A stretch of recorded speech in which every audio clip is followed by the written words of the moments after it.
Tempo ada sohib kita curhat masalah dia demen sama cewek nih, maharim nih, anak muda nih biasa, ya kan? Dia demen nih, dia cerita sama nih, Beb, aneh demen banget Beb sama dia nih Beb.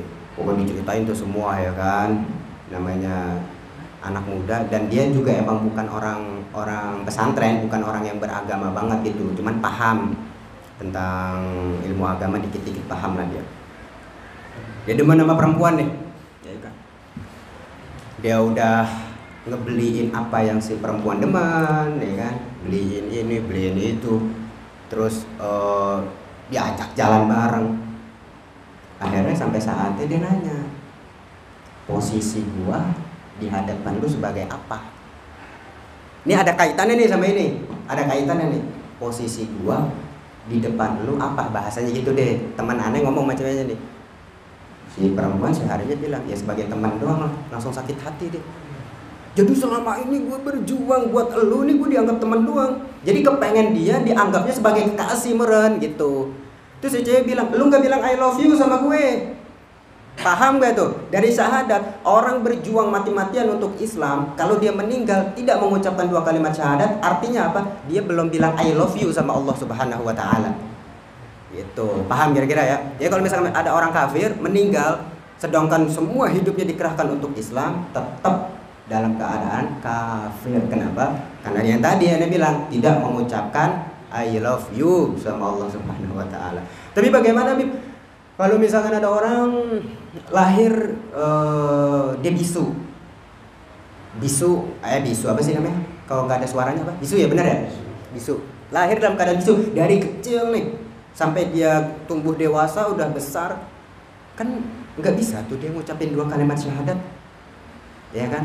Di dalam kitab Safwatuz Zubat dikatakan wa nutqu bisyahadataini atubira li sihhatil imani mimman kadara. Tuh.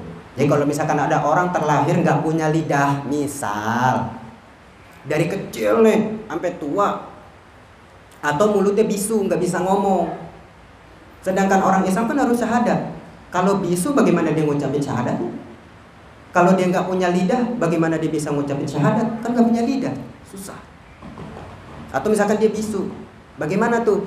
Apakah dia dihukumi sebagai orang kafir atau sebagai orang yang kosong, seperti orang yang kosong di zaman kenabian, misalkan Ayamul Fatroh? Hukumnya adalah kata pengarang kitab Safwatuz Zubat, wa nutqu bi syahadatin ya'tubira, mengucapkan 2 kalimat syahadat untuk kesehatan iman itu wajib.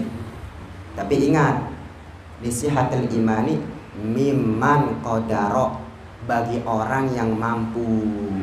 Jadi kalau misalkan ada orang kepengen masuk Islam tapi ada gejala, ada problem, ada masalah, entah dia emang bisu atau dia nggak punya lidah gitu, atau misalkan dia orang kafir pengen masuk Islam tapi emang dia nggak bisa ngomong, atau banyaklah problemnya yang dia tuh nggak bisa ngucapin syahadat gitu loh. Ya tadi contohnya mungkin nggak punya lidah atau dia bisu, tetap dia masuk Islam, dia mengucapin 2 kalimat syahadat dalam hati atau dari mulut semampunya, hukumnya sah begitu. Kenapa? Karena mimman qadara, bagi orang yang mampu.